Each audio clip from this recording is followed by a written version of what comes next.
Eu lecionava no Colégio Iguaçu, estava dando aula, e no intervalo das aulas, um professor que chegou mais tarde nos trouxe a notícia que havia caído um avião nas proximidades do aeroporto Afonso Pena. Nuvens escuras cobriam o céu na tarde daquela segunda-feira do mês de junho de 1958.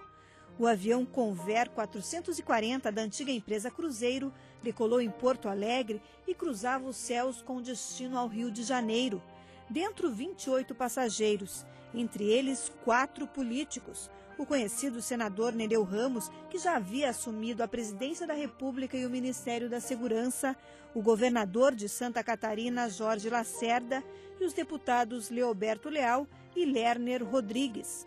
Ele saiu de Porto Alegre, inclusive trazendo o diretor do Colégio Medianeira aqui de Curitiba, que era o padre Casado Vieira. Ele faleceu nesse acidente.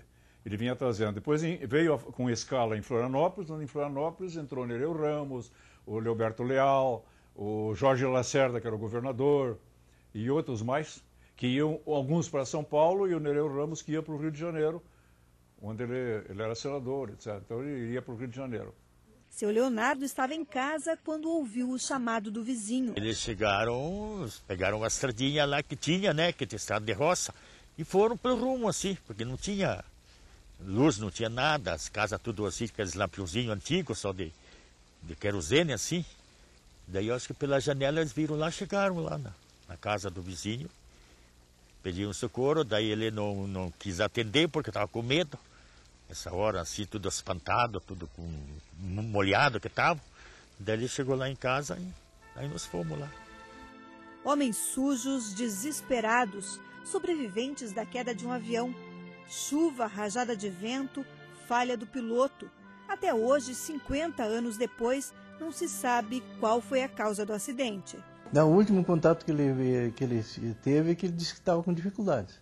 Ele estava em situação de emergência. Mas não relatou o que era, né?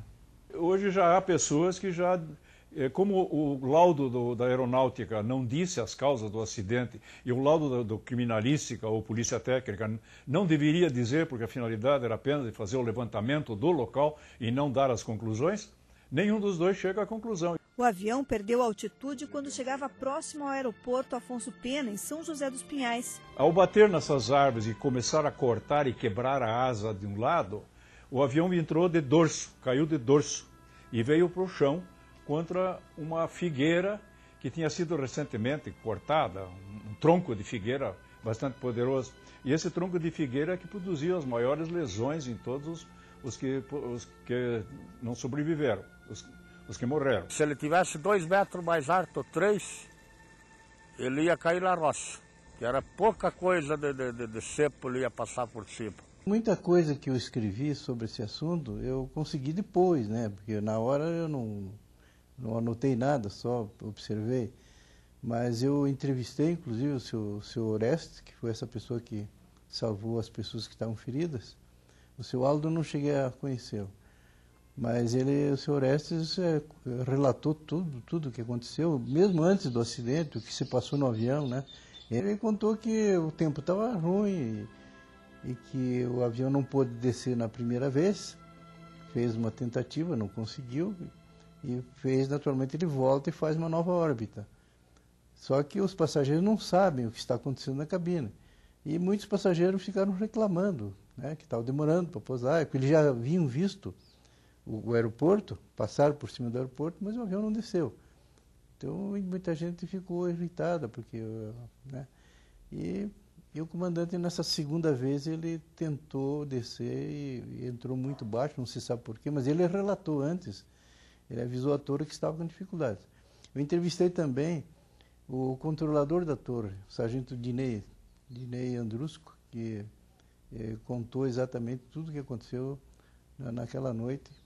E quando o avião fez a segunda tentativa, eles pediram, o controle pediu que ele ficasse mais um pouco no ar, fazendo mais uma órbita, porque havia um avião na cabeceira da pista para decolar. E era um avião da própria Cruzeiro também, né?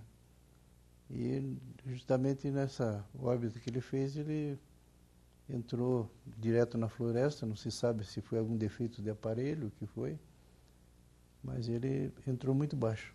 O relato é de um dos sobreviventes ouvidos pelo seu Adil. Ele trocou de lugar, né? Ele estava sentado na frente com o senador Nereu Ramos e o deputado Leoberto Leal estava sentado no fundo do avião. Então, depois dessa primeira tentativa, certamente com aquela tensão, né? O Leoberto pediu para trocar de lugar com ele. E o Orestes foi lá na cauda e o Leoberto foi sentado do lado do Nereu Ramos. Foi por isso que o Orestes se salvou, porque na cauda o impacto foi menor. A cauda se destacou do avião e o impacto foi menor contra o solo. Sobreviveu e se transformou em herói. Tirou as pessoas que estavam gemendo e gritando dentro do avião, tirou e colocou deitado no chão, no escuro, sem enxergar ninguém. Colocava as pessoas e pedia que, inclusive pedia, pelo amor de Deus, que ninguém acendesse um fósforo.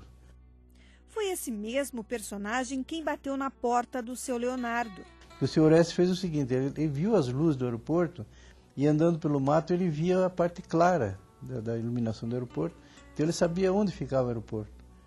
E ele andando, eles encontraram uma casinha, nessa casinha certamente as pessoas que moram ali já tinham ouvido o estrondo, né? E se ofereceram então para levá-lo até o aeroporto. E até ele foi de caminhão. O proprietário do terreno tinha um caminhãozinho e levou o seu Orestes até o aeroporto. E lá ele pediu socorro. O perito da Polícia Civil, Hernani Straub, foi chamado de volta à delegacia assim que colocou os pés em casa. Logo depois que nós chegamos em casa, nós fomos convocados para retornar à repartição. Porque nós precisávamos começar a trabalhar. Mas, na verdade, nós só começamos a trabalhar no dia seguinte, no levantamento, porque aquele dia já não era mais possível. Além de ser noite, já eram mais de 9 horas, 10 horas da noite, chovia muito e não havia condições. Além de perito, Hernani era também radioamador. Foi ele quem fez chegar a notícia nos 4 cantos do país. E eu, naturalmente, de posse disso, voltei para casa e a partir de 9h30, 10 horas da noite, mais ou menos, passei a irradiar, então, a informação do acidente, do nome das pessoas que tinham falecido, etc., a pedido, inclusive, dos companheiros de Florianópolis, de Porto Alegre e de São Paulo, do Rio, etc. E eu tive a oportunidade, então, de transmitir todas essas notícias, que eram notícias bem fidedignas e fiéis, porque eram trazidas diretamente do local, né? Foi também só no dia seguinte que Francisco, na época um menino, ficou sabendo do acidente. A casa dele ficava a 4 quilômetros do local onde o avião caiu. Não vi nada, só o movimento que passava, os jipes aí, o jipe pegou um atrás do outro e não sabia o que era. Aí, de manhã cedo que foi saber. Parou o pessoal que vinha de Santa Catarina e Florianópolis ali me perguntar onde é que caiu o avião. E eu não estava sabendo que tinha caído. Só escutava o barulho dos carros passar, o jipe. Aí que fiquei sabendo.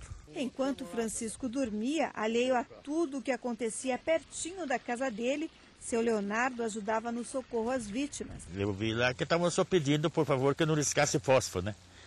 Que eles não sabiam se nós tinha chegado ou não. Que os outros que vieram lá em casa, ficaram. Aí tomando um cafezinho, porque estavam com frio. E daí nós fomos lá, e daí tudo pediam.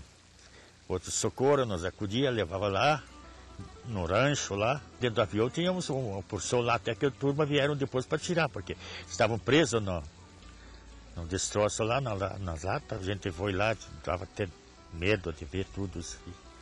Aqueles gritos, aqueles pedaços de gente por aí, por lá. Chuva, muita chuva, escuro, frio. No acidente morreram 21 pessoas. Se salvaram os que estavam na parte de trás do avião.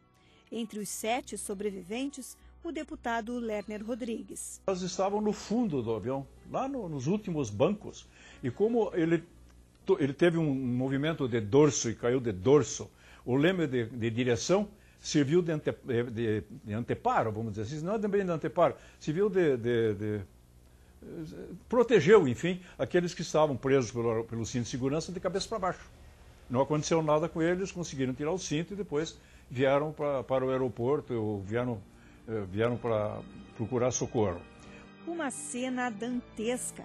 É essa a lembrança que Adil Calomeno tem do local do acidente. Piloto amador foi até lá movido pela curiosidade.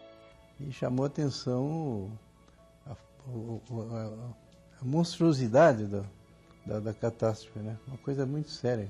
O avião ficou em pedaços. Quando eu cheguei, já os feridos e os mortos já haviam sido removidos, com exceção do comandante e o copiloto, que ficaram enterrados, porque a cabine de comando bateu direto no chão e penetrou no solo, né? Então foi difícil para retirar. Mas o que a gente percebeu é que eu nunca havia visto um acidente dessas proporções, mas a área que o avião atingiu foi muito grande. Inclusive um dos motores foi parar praticamente 500 metros adiante do local do acidente. O motor saiu sozinho, né? O impacto ele parou depois quando naturalmente bateu em alguns arbustos lá, né? Mas é um quadro terrível. Por causa das circunstâncias do acidente, o trabalho da perícia foi difícil. Esse levantamento deu muito trabalho, foi praticamente um mês de trabalho, nós só praticamente nos dedicamos a isso, porque deu muito trabalho. Tivemos que fazer, foram feitas fotografias estereoscópicas, foram feitas plantas e muita coisa que foi necessária para poder ter um levantamento que fosse digno de ser demonstrado ao Brasil inteiro, né? Seu Francisco passou várias madrugadas no local. O trabalho dele era cuidar dos destroços do avião. Ficou uns par de dias, daí eles ficaram cuidando, aí um vizinho meu aí pegou para cuidar. E daí à noite eu ia lá posar com ele também. Ele tinha medo de ficar sozinho à noite. E todo dia, 15 para as 6, fazia um barulhão naquela lataria do avião lá. E não tinha nada. Formava um barulhão naquela lataria lá, que quem não tinha medo não ficava lá não. Aquilo ficou uns 3 meses ali. Daí que vieram retirar o pedaçado. Eu ficava de parzinho assim, enxergava tudo lá. Foi uma tragédia lá. Olha que morreu tanta gente ali num pedacinho de chão ali.